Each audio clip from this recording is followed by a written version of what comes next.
Moving on to topic number 2, I wanted to talk about SummerSlam weekend. More wrestling talk for all you wrestling fans. So not the weekend of recording, obviously, but last weekend was SummerSlam weekend. So big weekend for wrestling. We had AEW Rampage. I think Impact had an event. We had SummerSlam on Saturday. We had NXT Takeover on Sunday. So those events got flip-flopped.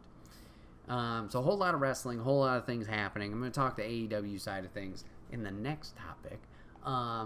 Just wanted to talk quickly about SummerSlam and TakeOver, my thoughts. I know in the past when I've gone over weekend pay-per-views, I've gone match by match and broke down all of them individually and be like, oh, this was good. Oh, this was really good. Not going to do that in this one. I'm just going to talk some key points here and there of like things I thought were great, things I didn't think were great, questions, what the fucks. I digress. SummerSlam, Saturday. Okay. Long event, as the WWE pay-per-views seem to be. 4 hours? 4.5? Maybe 5? Holy crap. Event was good. Mostly. I thought the beginning matches were really solid. We had some weird filler matches and like, why did we decide to do this moments?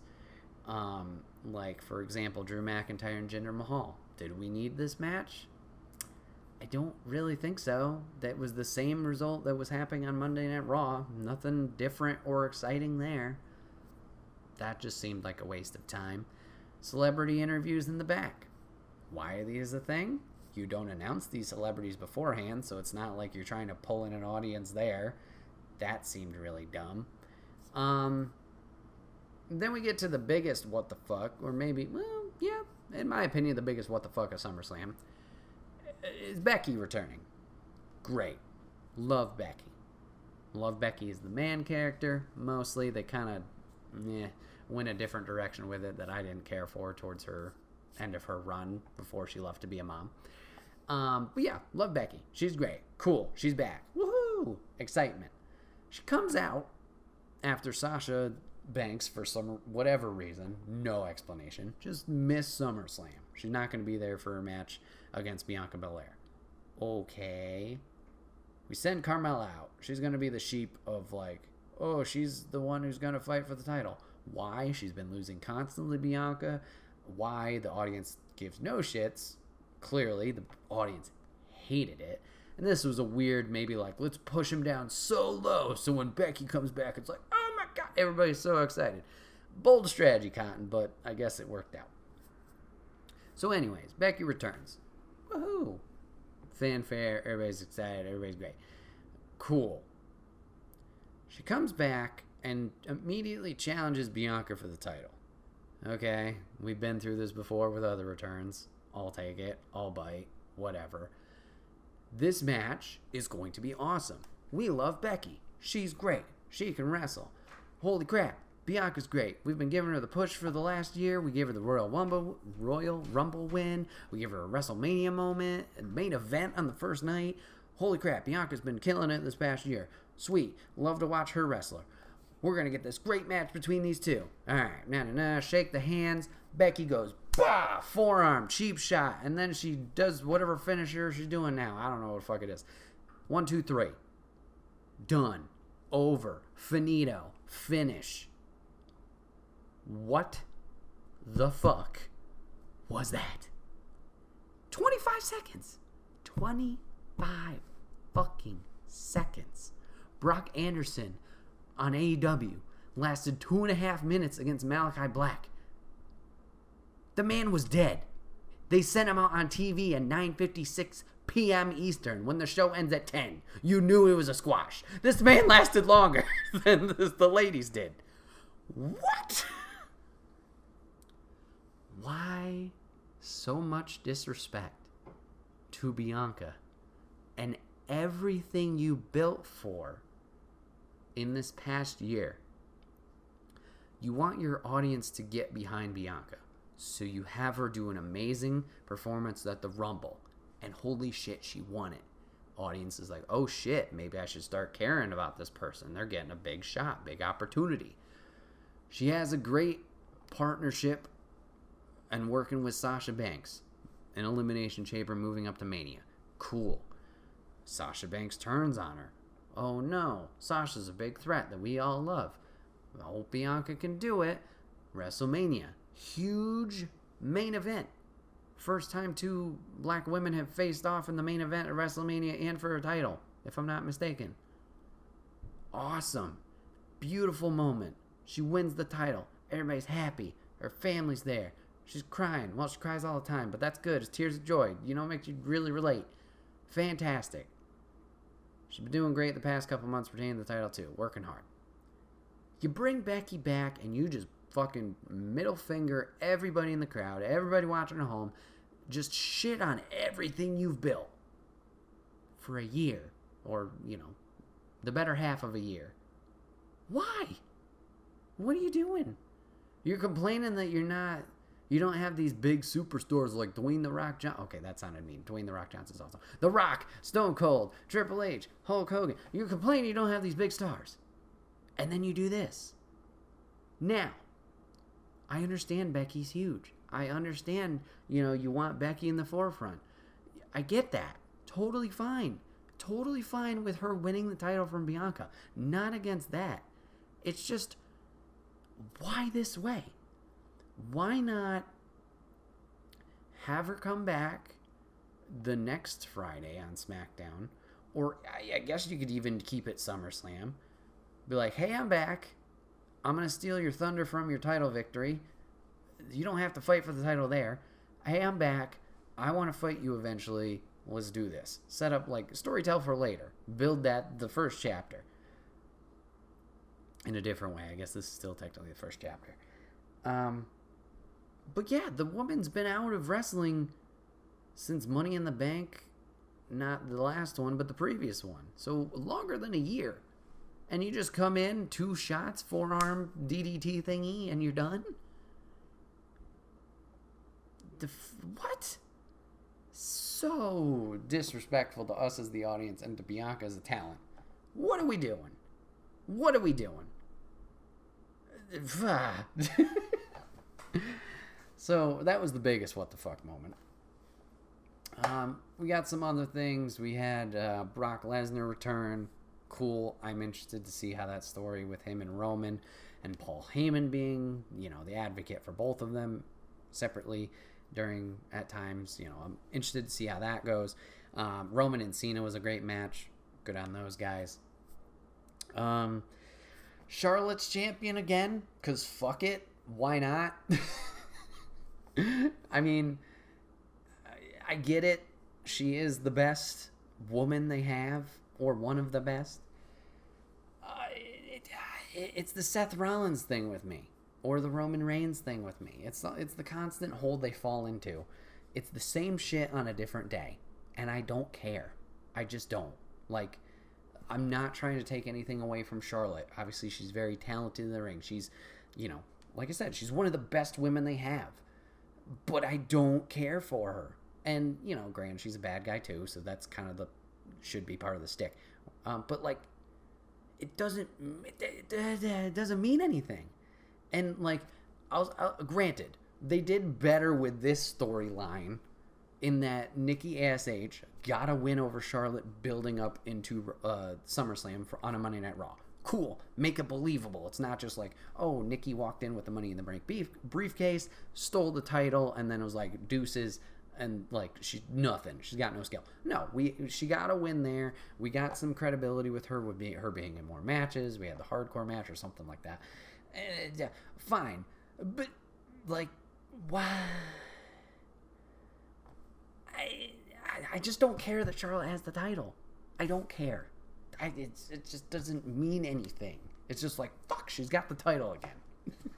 And I guess she is that mountain to climb, but we've already defeated that mountain on Raw, so now we gotta do it again? Huh?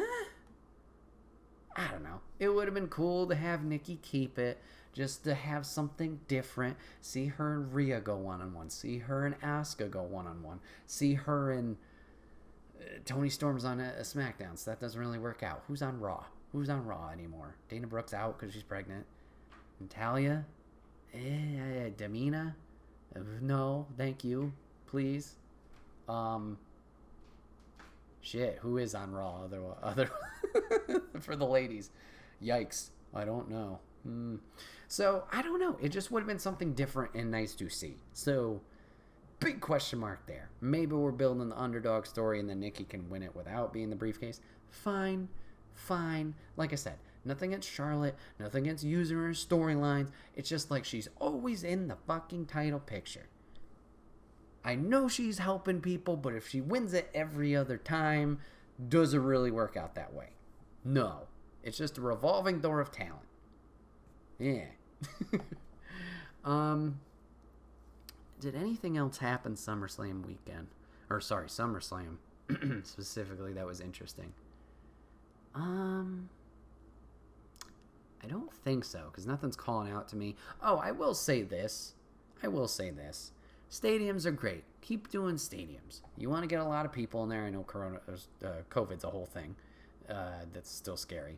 Not happy about that. But, do the stadiums. You can get a lot of people in there. It's a lot of energy. Fine.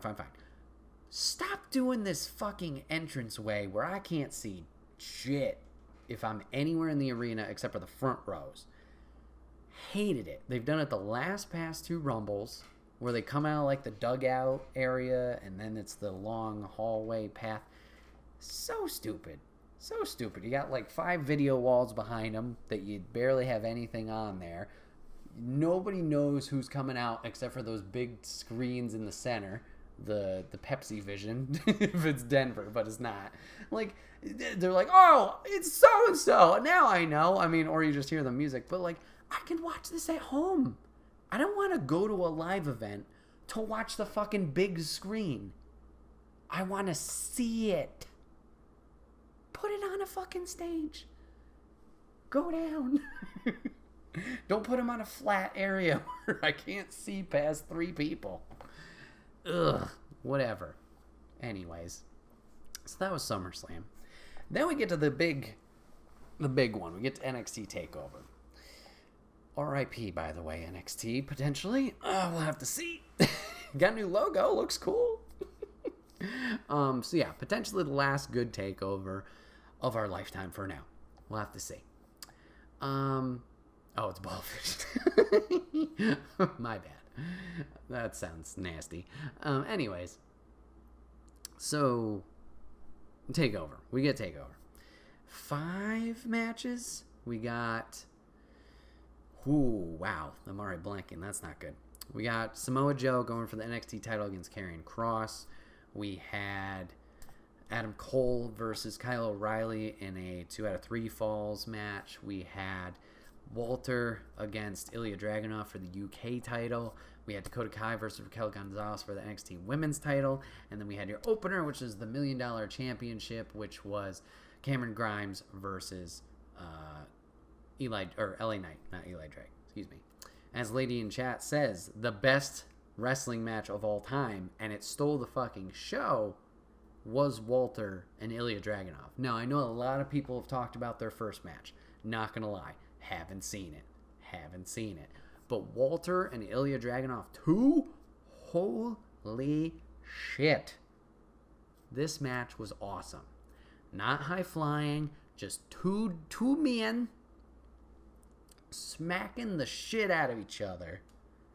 High impact, slow paced, good storytelling, on the edge of your fucking seat. Really good match. We saw the mountain conquered. Walter has been defeated after 840 days as UK champ, and Ilya Dragunov is now your new UK champion. I know not everybody's a fan of Walter losing. Had to happen eventually. But man, that match was awesome. Stole the show. Now, interesting for me to say that, because I'm not a big fan of that style. And also, some of the names over here on the rest of the card, kind of sad to say they didn't perform at to what I thought was going to happen. I thought the beginning of the show, from the opener to Walter and Dragunov, was solid. It was a good takeover. It was what is to be expected from a takeover. You know, not like Dragunov and Walter, they stole it, right? There's always, in the NXT takeovers, there's like that one match you remember, like, oh, that is the match of the takeover. Walter and Ilya got it this time. The first two matches, Grimes and LA Knight, Dakota Kai and Raquel Gonzalez, were up to par, you know, with the NXT output. I don't know, however we're going to work rate. Totally fine with both those matches. Great job by them. Some funny storytelling in the first one with DiBiase getting involved. And then we had the ladies, which, you know, they did fine. RIP Dakota not winning there. Hopefully she has some more luck on the main roster or whatever's next for her. We'll have to see. After Walter and Dragunov, it just kind of fell off.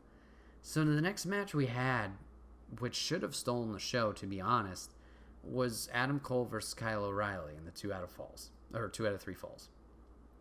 So we had a standard match first. Then I believe it was a street fight, no hold barred, whatever you want to call it. And then it was a steel cage match. I don't know what happened with this match. We've seen these guys perform twice already together. We've seen Adam Cole now for years fucking annihilate it at takeovers, whether it's with Ricochet, whether it's with Gargano, you know, whether it's with Undisputed Era as a whole, RIP. I don't know what happened here. There was a fast, quick fall in the first match. Kyle O'Reilly gets it. Okay, that's fine. We've done that in 2 out of 3 falls. It kind of gets more pressure for the other person to get the 2 in the row. Okay, that's fine. We get to the street fight portion. You know, everything goes fine. We get, obviously, the, you know, kendo shots and chair spots where they're slamming them on there. We got an announcer table segment. I don't know if that was in between falls or if that was after. That was fine. It was just a fine match. It wasn't anything like, nothing stood out as exciting or interesting. So anyways, Cole picks up that one. Then we get to the really confusing part. We're going to do the steel cage. Now, I mentioned this table spot. Kyle's hurt. Ribs are hurt. He's selling it. Great. Good storytelling there. Good job for him. He gets smashed into the table after some doctors come out to check on him. I highly doubt these were real medical personnel because they weren't doing a great job of actually checking things. But anyways, he hits the table. Cole gets in the ring as the cage is lowering. If they were, yikes, yeah. Gets in the cage, mocking Kyle. Come on, get in, blah, blah, blah, whatever. We get this. Cole goes to a corner immediately to do all this taunting and jeering. From this point, we're going to get replays of what happened in the match. Okay, fine. If you're buying time to sell this injury, makes sense. You want your audience to believe that there's something wrong, so you need to kind of delay, whatever. Okay, fine. So anyways, Kyle eventually gets in the ring. I don't remember if Adam brings him in or Kyle gets in on his own. We proceed to go with the steel cage match. This might be one of the fastest steel cage matches I've ever seen. Now,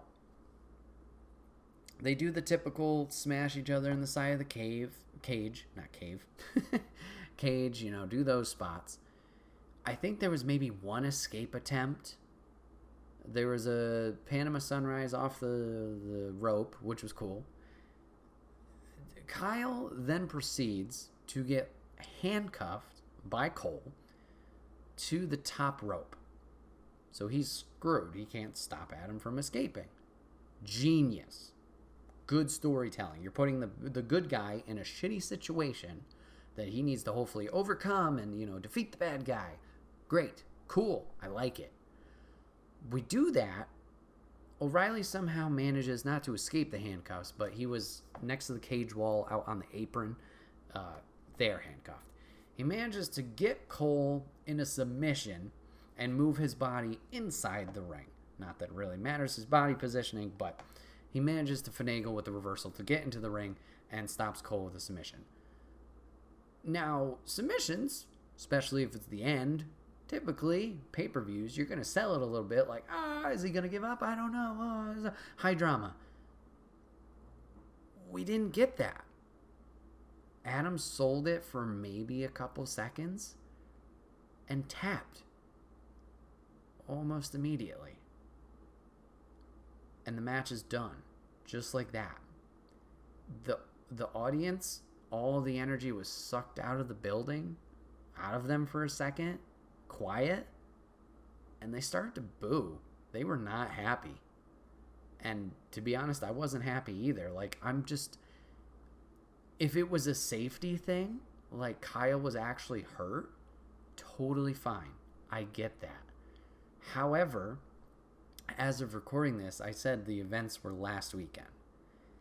As of recording this, no medical release on Kyle saying he's going to be out 4 to 6 months with this broken bone, etc. None of that. And on this past week's NXT, Kyle was involved and attacked someone in the back. He's fine. It's just really confusing. Why? What happened? Why did we plan it this way? Now, I don't know if it was a time issue. The NXT Takeover did end at a weird time. It ended at 10:30. I don't know if they were supposed to push it to 11, where the guy's supposed to have more time. I could understand that if there was the injury on the field, but there wasn't. Unless there was a scare. Maybe Kyle thought he was hurt, but then turns out he wasn't hurt. If so, that's shitty. Or if they were overtime. Maybe Walter and Ilya took too fucking long and they were 30 minutes over their time. Which doesn't make sense because you're on pay-per-view, on on Peacock, a streaming service. So, even that's a whole thing. It's not cable TV. I don't know if they still sell regular pay-per-views. Maybe they do. Big question mark there. Big question mark. And the dagger, or the cherry on top here too, is Adam Cole's contract might be up. And we don't know. No one fucking knows. Dirt sheets say, it's up yesterday. It's up next week. I don't fucking know. Who knows anything? His contract's up. And it's pretty out there. People know, especially if you're a hardcore wrestling fan.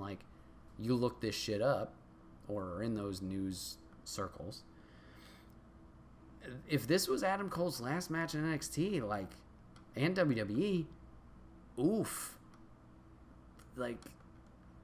That's a big yikes. And I don't think Cole would do that.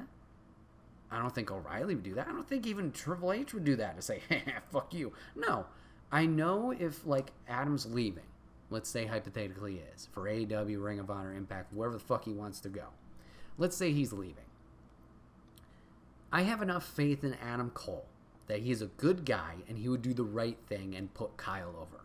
If, Triple H or Vince or whoever the fuck's in charge, who knows anymore, is Kyle is the face. He's getting the best out of the 3 of your guys' matches overall.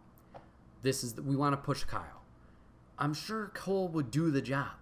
Would lay down, get pinned, lose, etc. I don't think that's the issue here. Why was the match like this? Is it just to... I doubt it. It's not a middle finger to Cole for leaving. They apparently offered him $1 million contract. They like the guy. So many questions that I will never have the opportunity to answer. I don't know. Big disappointment there. And then we get the main event. We get Samoa Joe versus Karrion Kross. Match was okay, to be honest. Nothing super exciting once again. There was one hype as shit moment, and it was the finish. Not because, thank God it's over, but Samoa Joe finally brought back the Muscle Buster finisher, pulled it out for Karrion Kross, used the Muscle Buster, bam, becomes the first time ever 3-time NXT World Champion. So congrats to Samoa Joe. Now Karrion Kross can go play cosplay on Monday Night Raw while they proceed to ruin his character most likely, so that's cool. Yeah, it just wasn't that interesting. And maybe it was layover energy from the Cole O'Reilly match that just put sour taste in my mouth. I don't know. But yeah, if this is truly the end of NXT takeovers as we know it, and that was the last one, oof, not a good note to go off on, and it's unfortunate. But yeah, I know there's a lot of speculation about NXT, how it's going to be treated, how it's going to be used going forward. Once again, these are things I'll never be able to answer because obviously I'm not in the company. I am just a guy in New York fucking watching the program.